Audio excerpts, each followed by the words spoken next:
As we gather this day, may our hearts, our spirits, and our imaginations be enlivened once again to welcome the gift of love which brings us peace.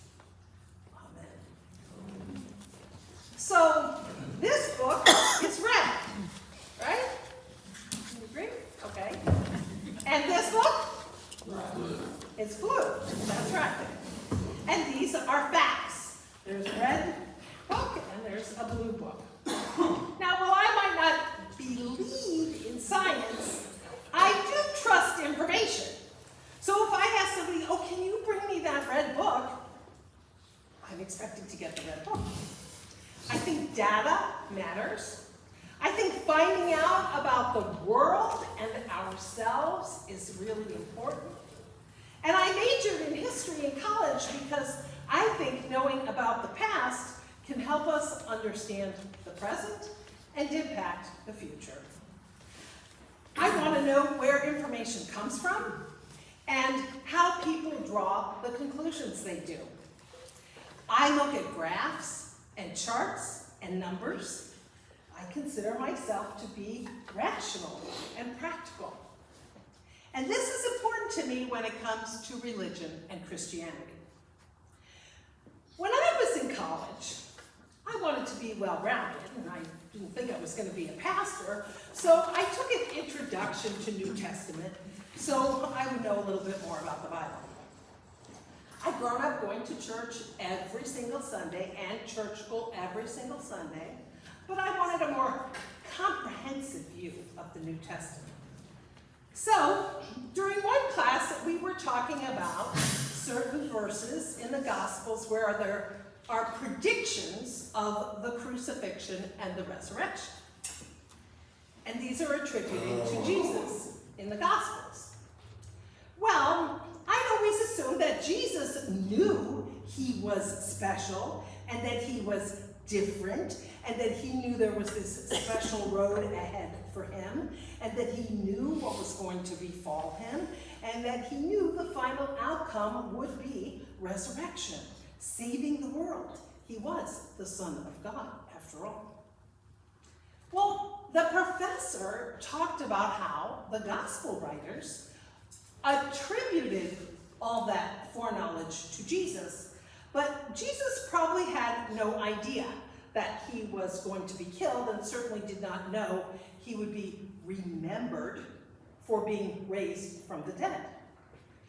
He didn't know that he would become the head figure of a world-changing religious movement that was not Judaism.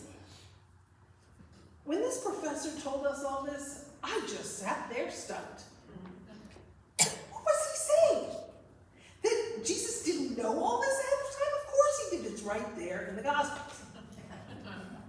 But that was kind of the beginning of an awakening for me.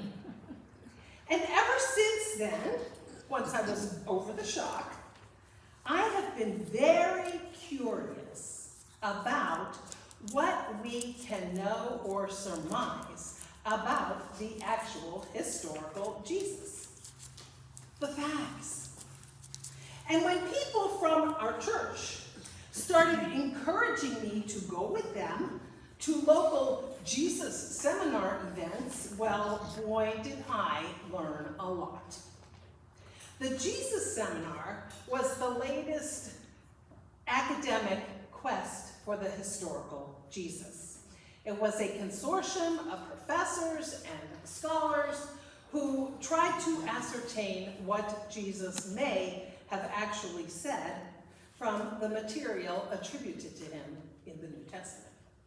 This academic group looked into history, theology, archaeology, anthropology, culture, all kinds of things to find out about the everyday life that Jesus might have experienced, his context.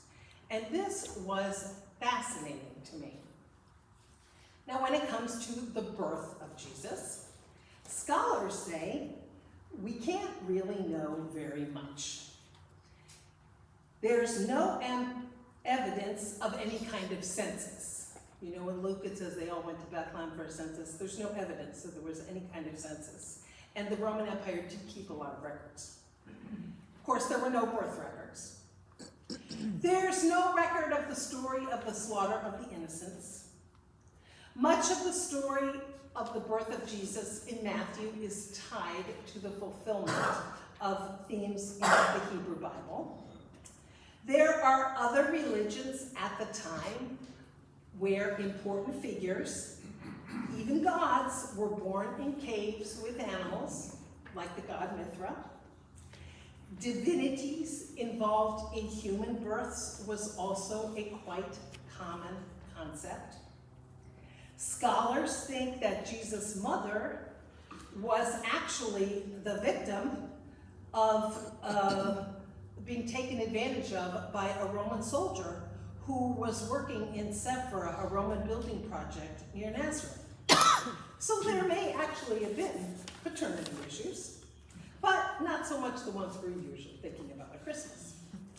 Now, as for December 25th, well, that was set to coincide with a Roman winter festival, Saturnalia, so that the Christians who couldn't participate in the Roman festivities could have their own holiday and celebration.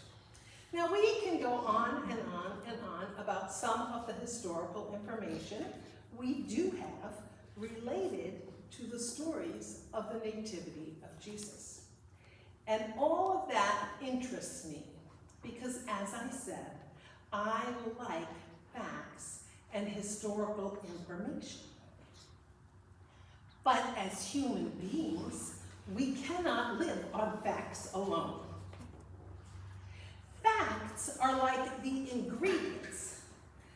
The ingredients need to become a meal. We need to do something with them.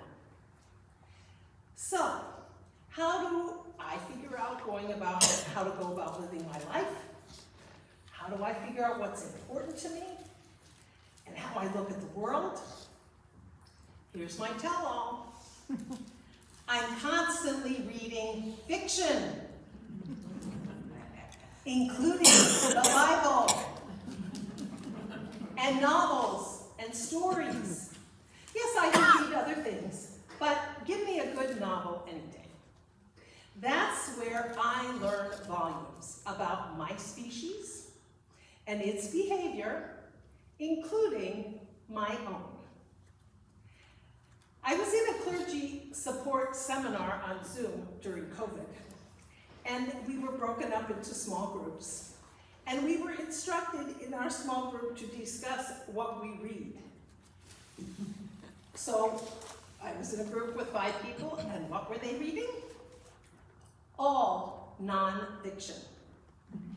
And books about the sociology of the church and things like that, and other things, all nonfiction. Not one of them was reading a novel. I told them, I don't know how you people preach. I couldn't preach without reading fiction. Fiction helps me understand the people and myself and our spiritual needs. It's not instead of facts. It's in addition to facts. It's not either or. Oh, it has to be fact-based, or oh, it's all story. These things work together. I like facts, but they're only part of our perception of reality. People need stories. We are people of the story. That's what makes humans special, to have memory of what's gone on so we can tell stories about it, to have imagination so we can make up stories that we need to hear, and to have the ability to communicate all this with a language.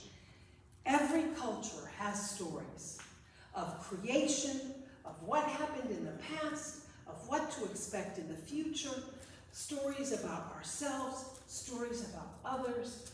Culture is all created from stories. And these stories have power, whether they're factually accurate or not. I love what Madeline L'Engle, author of A Wrinkle in Time, says. The Bible is truth, not fact. Amen. So this season we remember a story about the birth of a baby.